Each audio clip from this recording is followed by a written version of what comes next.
Diplomat senior sekaligus mantan Wakil Menteri Luar Negeri Dino Patijalal angkat bicara terkait keanggotaan Indonesia di Dewan Perdamaian atau Board of Peace bentukan Presiden Amerika Serikat Donald Trump. Dino pun menyampaikan 4 lampu kuning dan 6 saran untuk pemerintah Indonesia. Salah satu lampu kuning yang disoroti Dino yakni tidak adanya referensi Palestina atau Gaza dalam pembentukan dewan, dan hal ini dinilai membingungkan.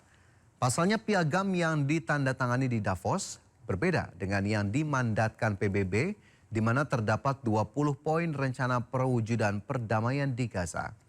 Selain itu, Dewan Perdamaian ini dikontrol secara pribadi oleh Presiden Amerika Serikat Donald Trump. Ditambah lagi masa kepemimpinan Trump sebagai ketua dewan tidak ada batas waktunya. Dan yang terpenting, Dino juga menyoroti adanya partisipasi Perdana Menteri Israel Benjamin Netanyahu.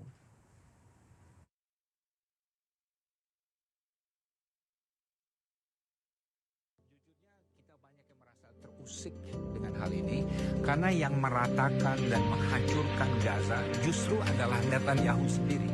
Sementara yang menjadi korban yaitu Palestina tidak diberikan tempat di dalam Board of Peace. Selain itu, kehadiran Netanyahu menjadi faktor penting karena dari seluruh anggota Board of Peace, pastinya yang paling berpengaruh terhadap Trump baik secara politik maupun psikologis adalah Netanyahu. Israel mungkin satu-satunya negara di dunia yang melalui AIPAC dan berbagai jalur ekonomi, sosial, dan media lainnya sangat dominan dalam politik luar negeri dan juga politik domestik Amerika Serikat. Dengan kata lain, walaupun sama-sama menjadi anggota Board of Peace, peran dan pengaruh Indonesia jauh lebih kecil dibandingkan Israel. Ya, dari informasi lainnya, pemirsa, Presiden Prabowo Subianto menyampaikan optimismenya terhadap tercapainya perdamaian di Gaza usai menandatangani piagam Dewan Perdamaian yang diinisiasi oleh Presiden Amerika Serikat Donald Trump.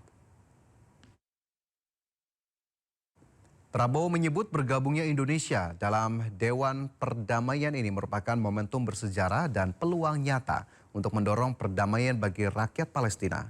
Kepala negara juga menegaskan kesiapan Indonesia untuk berperan aktif dalam forum tersebut sebagai bagian dari komitmen kemanusiaan dan perdamaian dunia.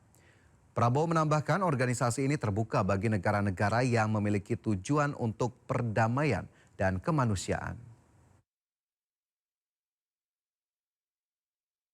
Saya kira ini kesempatan bersejarah. Ini kesempatan bersejarah.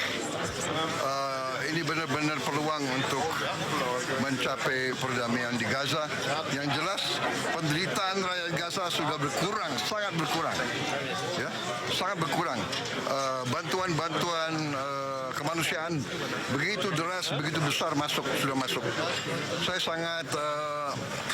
Saya sangat berharap dan Indonesia siap ikut serta.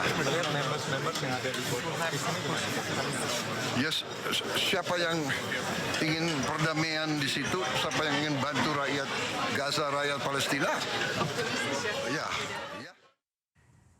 Ya, pekan lalu pemirsa, Presiden Amerika Serikat Donald Trump resmi memimpin penandatanganan dokumen pembentukan Dewan Perdamaian Gaza. Sekitar 35 negara bergabung dalam dewan tersebut termasuk Indonesia.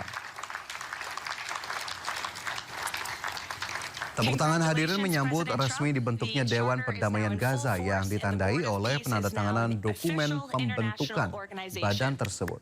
Peresmian dilakukan di sela-sela perhelatan World Economic Forum di Davos, Swiss pada Kamis waktu setempat. Sekitar 35 negara bergabung dalam dewan tersebut, termasuk sejumlah negara Timur Tengah dan Indonesia. Pembentukan dewan bertujuan untuk penyelesaian konflik global dan rekonstruksi Gaza pasca serangan Israel.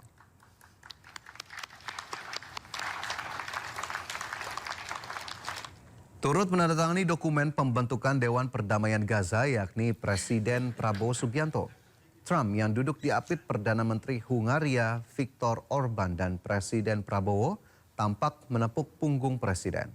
Sesaat sebelum penandatanganan, Trump memuji mereka dengan menyebut keduanya orang yang tangguh.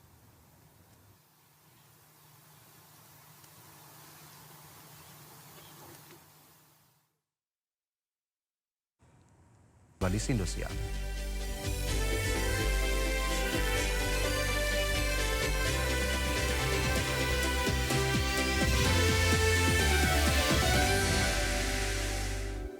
sampaikan penyesalan kami. Awalnya saya begitu, sampai bawa motor.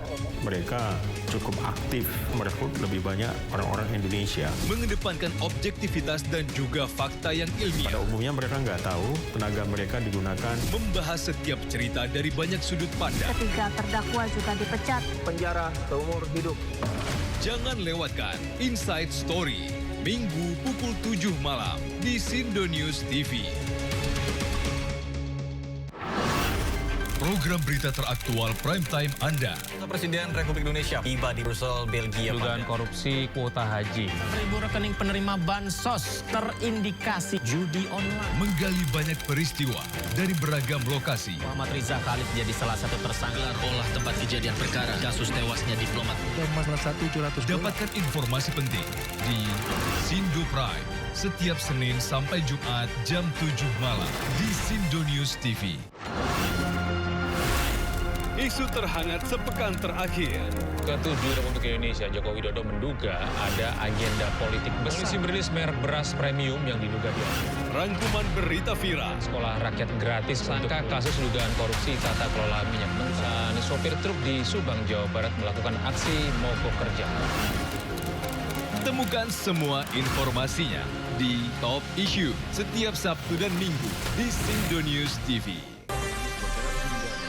Ragam peristiwa terjadi di banyak tempat.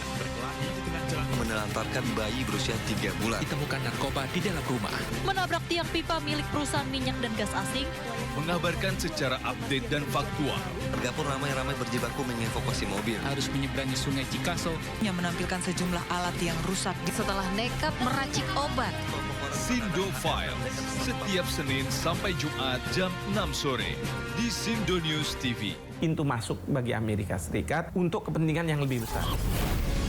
Sumatera itu di samping subur, tapi kan juga rawan bencana. Penangkapan itu hanya pintu masuk bagi Amerika Serikat untuk kepentingan yang lebih besar. Bakamla RI membentuk Coast Guard di ASEAN. Di PSSI untuk back to back emas itu ada alasan. Polri tidak bangga melakukan pendekatan hukum dengan tilang. Jangan lewatkan One on One Sabtu pukul 7 malam di Sindo News TV.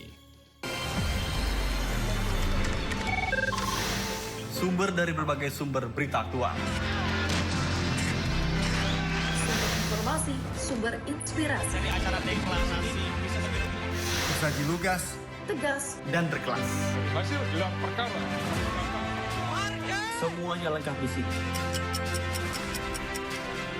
Sindo News TV Beyond Headlines.